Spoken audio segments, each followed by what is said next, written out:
ತಮಿಳುನಾಡಿನಲ್ಲಿ ಕ್ಷಿಪ್ರ ರಾಜಕೀಯ ದೋಸ್ತಿ ಮನವಿಗೆ ಹೀಗೂ ಮಾಡುತ್ತಾ ಬಿಜೆಪಿ ಏನಾಗುತ್ತಿದೆ ಕೇಸರಿ ಪಾಳೆಯದಲ್ಲಿ ಅಮಿತ್ ಶಾ ಮುಂದೆ ಎಐಎಡಿಎಂಕೆ ಬೇಡಿಕೆ ಎಂಥದ್ದು ಡಿಎಂಕೆ ಗುಮ್ಮಲು ಬಿಜೆಪಿ ಜೋಡಿ ಪ್ಲಾನ್ ಏನು ತಮಿಳುನಾಡು ಬಿಜೆಪಿ ರಾಜ್ಯಾಧ್ಯಕ್ಷ ಕೆ ಅಣ್ಣಾಮಲೈ ತಮ್ಮ ಸ್ಥಾನಕ್ಕೆ ರಾಜೀನಾಮೆ ಘೋಷಿಸಿದ್ದಾರೆ. ಅಲ್ಲಿನ ವಿಧಾನಸಭಾ ಚುನಾವಣೆಗೂ ಮುನ್ನ ನಡೆದ ಮಹತ್ವದ ರಾಜಕೀಯ ಬೆಳವಣಿಗೆಯಲ್ಲಿ ಅವರು ತಮ್ಮ ಸ್ಥಾನವನ್ನು ತ್ಯಜಿಸಿದ್ದಾರೆ. ಆಡಳಿತಾರೂಢ ಡಿಎಂಕೆಯ ವಿರುದ್ಧ ಗೆದ್ದು ಅಧಿಕಾರ ಹಿಡಿಯುವ ಉಮೇದಿನಲ್ಲಿರುವ ಬಿಜೆಪಿಯು ಇದೀಗ ಅಣ್ಣಾಮಲೈ ರಾಜೀನಾಮೆ ಪಡೆಯುವ ಮೂಲಕ ದೊಡ್ಡ ತಂತ್ರವನ್ನೇ ಹೆಣೆದಿದೆ ಎನ್ನಲಾಗುತ್ತಿದೆ. ಇನ್ನು ಈ ಕುರಿತು ಕೊಯಮತ್ತೂರಿನಲ್ಲಿ ಮಾತನಾಡಿರುವ ಅವರು, ರಾಜ್ಯ ಬಿಜೆಪಿ ನಾಯಕತ್ವದಲ್ಲಿ ನಾನಿಲ್ಲ, ಮುಂದಿನ ಅಧ್ಯಕ್ಷರನ್ನು ವರಿಷ್ಠರೇ ನಿರ್ಧಾರ ಮಾಡುತ್ತಾರೆ ಎನ್ನುವ ಮೂಲಕ ಪರೋಕ್ಷವಾಗಿ ತಮ್ಮ ರಾಜೀನಾಮೆಯನ್ನು ಬಹಿರಂಗಪಡಿಸಿದ್ದಾರೆ. ಇನ್ನು ಮುಂದಿನ ವರ್ಷ ನಡೆಯಲಿರುವ ತಮಿಳುನಾಡು ವಿಧಾನಸಭಾ ಚುನಾವಣೆಗೆ ಈಗಿಂದಲೇ ಮೈದಾನದ ಸಿದ್ಧತೆ ಮಾಡಿಕೊಳ್ಳುತ್ತಿರುವ ಬಿಜೆಪಿಯು ತನ್ನ ಮೊದಲ ಹೆಜ್ಜೆಯಾಗಿ ರಾಜ್ಯ ಘಟಕದಲ್ಲಿ ಬದಲಾವಣೆ ಮಾಡಿದೆ. ಅಲ್ಲದೆ ಸ್ಟಾಲಿನ್ ಆಡಳಿತಕ್ಕೆ ಟಕ್ಕರ್ ಕೊಡಲು ಮುಂಬರುವ ಚುನಾವಣೆಯಲ್ಲಿ ಎಐಎಡಿಎಂಕೆ ಪಕ್ಷದೊಂದಿಗೆ ಮೈತ್ರಿ ಅನಿವಾರ್ಯ ಎನ್ನುವುದು ಮನಗಂಡ ಬಿಜೆಪಿ ಹೈಕಮಾಂಡ್ ಈ ನಿರ್ಧಾರಕ್ಕೆ ಬಂದಿದೆ. ಅಣ್ಣಾಮಲೈ ಪ್ರಭಾವ ತಗ್ಗಿಸಿ ಎಂದಿದ್ದ ಎಡಪ್ಪಾಡಿ.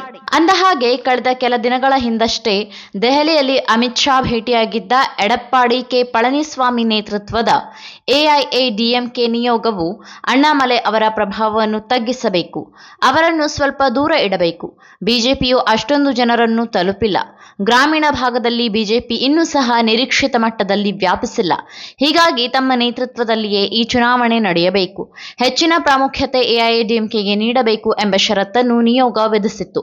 ಇದನ್ನು ಕೇಳಿದ್ದ ಬಿಜೆಪಿ ನಾಯಕರು ಒಲ್ಲದ ಮನಸ್ಸಿನಿಂದಲೇ ಒಪ್ಪಿಗೆ ಸೂಚಿಸಿದ್ದರು. ನಾಗೇಂದ್ರನ್ ತಮಿಳಿಸೈ ಸೌಂದರ್ಯರಾಜನ್ ರೇಸ್ನಲ್ಲಿ. ಮುಖ್ಯವಾಗಿ ಎಐಎಡಿಎಂಕೆ ರಾಜ್ಯಾಧ್ಯಕ್ಷ ಎಡಪ್ಪಾಡಿ ಪಳನಿಸ್ವಾಮಿ ಅವರು ಗೌಂಡರ್ ಸಮುದಾಯಕ್ಕೆ ಸೇರಿದವರಾಗಿದ್ದಾರೆ. ಅಲ್ಲದೆ ಅಣ್ಣಾಮಲೈ ಕೂಡ ಅದೇ ಸಮುದಾಯವನ್ನು ಪ್ರತಿನಿಧಿಸುತ್ತಾರೆ. ಈ ಹಿನ್ನೆಲೆಯಲ್ಲಿ ಥೇವಾರ್ ಸಮುದಾಯಕ್ಕೆ ಸೇರಿದ ಸಂಸದ ನೈನಾರ್ ನಾಗೇಂದ್ರನ್ ಅವರಿಗೆ ತಮಿಳುನಾಡು ಬಿಜೆಪಿಯ ಸಾರಥ್ಯವನ್ನು ನೀಡುವ ಲಕ್ಷಣಗಳು ದಟ್ಟವಾಗಿದೆ. ಈಗಾಗಲೇ ಈ ಕುರಿತು ಹೈಕಮಾಂಡ್ ಹಂತದಲ್ಲಿ ಚರ್ಚೆ ನಡೆಯುತ್ತಿದೆ. ಅಲ್ಲದೆ ತೆಲಂಗಾಣದ ಮಾಜಿ ರಾಜ್ಯಪಾಲೆ ತಮಿಳಿನ ಸೈ ಸೌಂದರ್ಯರಾಜನ್ ಹಾಗೂ ತಮಿಳುನಾಡು ಬಿಜೆಪಿ ಸಂಘಟನಾ ಚತುರ ಕುರುಪ್ಪು ಮುರುಗನಂದಂ ಅವರುಗಳ ಹೆಸರು ಸಹ ರೇಸ್ನಲ್ಲಿದೆ. ಇನ್ನು ತಮಿಳುನಾಡು ಬಿಜೆಪಿಗೆ ನೂತನ ಅಧ್ಯಕ್ಷರನ್ನ ಹೈಕಮಾಂಡ್ ನಾಯಕರು ಏಪ್ರಿಲ್ 9ರಂದು ನೇಮಕ ಮಾಡುವ ಸಾಧ್ಯತೆಗಳು ದಟ್ಟವಾಗಿದೆ. ಅಣ್ಣಾಮಲೈ ಮುಂದೇನು? ರಾಜೀನಾಮೆಯ ಬಳಿಕ ಅಣ್ಣಾಮಲೈ ಅವರಿಗೆ ಬಿಜೆಪಿ ಹೈಕಮಾಂಡ್ ಉನ್ನತ ಜವಾಬ್ದಾರಿ ನೀಡುತ್ತದೆ ಎಂಬ ಚರ್ಚೆಗಳು ನಡೆದಿದೆ. ಯಾಕೆಂದರೆ ಈಗಾಗಲೇ ತಮಿಳುನಾಡಿನಲ್ಲಿ ಸುತ್ತಾಡಿ ಬಿಜೆಪಿಯನ್ನು ಕಟ್ಟುವ ಕೆಲಸ ಮಾಡಿರುವ ಅಣ್ಣಾಮಲೈ ಅವರ ಕಾರ್ಯದಕ್ಷತೆ ಹಾಗೂ ಪಕ್ಷನಿಷ್ಠೆ ಅಮಿತ್ ಶಾ ಹಾಗೂ ಪ್ರಧಾನಿ ನರೇಂದ್ರ ಮೋದಿ ಅವರಿಗೆ ತೃಪ್ತಿ ತಂದಿದೆ. ಅಲ್ಲದೆ ಈ ಉಭಯ ನಾಯಕರು ಮೆಚ್ಚುವ ಯುವಕರಲ್ಲಿ ಅಣ್ಣಾಮಲೈ ಕೂಡ ಒಬ್ಬರಾಗಿದ್ದಾರೆ. ಹೀಗಾಗಿ ಅಷ್ಟು ಸುಲಭಕ್ಕೆ ಬಿಟ್ಟುಕೊಡಲು ಒಪ್ಪದ ಹೈಕಮಾಂಡ್ ಅವರಿಗೆ ದೇಶದ ಯಾವುದಾದರೂ ಒಂದು ರಾಜ್ಯದ ಉಸ್ತುವಾರಿ ನೀಡುವ ಚಿಂತನೆ ನಡೆಸಿದೆ. ಈ ಮೂಲಕ ಪಕ್ಷದ ಕಾರ್ಯಗಳಲ್ಲಿ ಅಣ್ಣಾಮಲೈ ಅವರನ್ನು ಸಕ್ರಿಯವಾಗಿ ಬಳಸಿಕೊಳ್ಳಲು ಯೋಚಿಸಿದೆ. ಡಿಎಂಕೆ ಗುಮ್ಮಲು ಬಿಗ್ ಪ್ಲಾನ್. ಪ್ರಮುಖವಾಗಿ ಕೇಂದ್ರ ಸರ್ಕಾರದ ನಿರ್ಧಾರಗಳನ್ನು ವಿರೋಧಿಸುತ್ತಲೇ ಬರುತ್ತಿರುವ ಡಿಎಂಕೆಯು ಇದೀಗ ಡಿಲಿಮಿಟೇಷನ್ ತ್ರಿಭಾಷಾ ಸೂತ್ರಕ್ಕೆ ಅಡ್ಡಗಾಲು ಹಾಕುತ್ತಿರುವುದನ್ನು ಕೇಂದ್ರವು ಗಂಭೀರವಾಗಿ ಪರಿಗಣಿಸಿದೆ.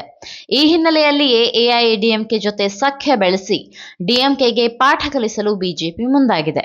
ಹೀಗಾಗಿ ಎಐಎಡಿಎಂಕೆ ಷರತ್ತಿಗೆ ತಲೆಯಾಡಿಸಿ ಅಣ್ಣಾಮಲೈ ಅವರಿಗೆ ಕೋಕ್ ನೀಡಲು ಬಿಜೆಪಿ ಹೈಕಮಾಂಡ್ ಈ ಮೊದಲೇ ನಿರ್ಧರಿಸಿತ್ತು. ಅಂತಿಮವಾಗಿ ಇದೀಗ ದಿಲ್ಲಿ ನಾಯಕರ ಸೂಚನೆ ಮೇರೆಗೆ ಅಣ್ಣಾಮಲೈ ತಮ್ಮ ಸ್ಥಾನ ತೊರೆದಿದ್ದಾರೆ. ಈ ಮಾಹಿತಿ ನಿಮಗೆ ಇಷ್ಟವಾಗಿದ್ದಲ್ಲಿ ಈ ಬಗ್ಗೆ ಕಮೆಂಟ್ ಮಾಡಿ, ವಿಡಿಯೋನ ಲೈಕ್ ಮಾಡಿ, ಶೇರ್ ಮಾಡಿ. ನಮ್ಮ ಚಾನೆಲ್ನ ಸಬ್ಸ್ಕ್ರೈಬ್ ಮಾಡದಿದ್ದಲ್ಲಿ ಬೇಗ ಸಬ್ಸ್ಕ್ರೈಬ್ ಮಾಡಿ. ಧನ್ಯವಾದ.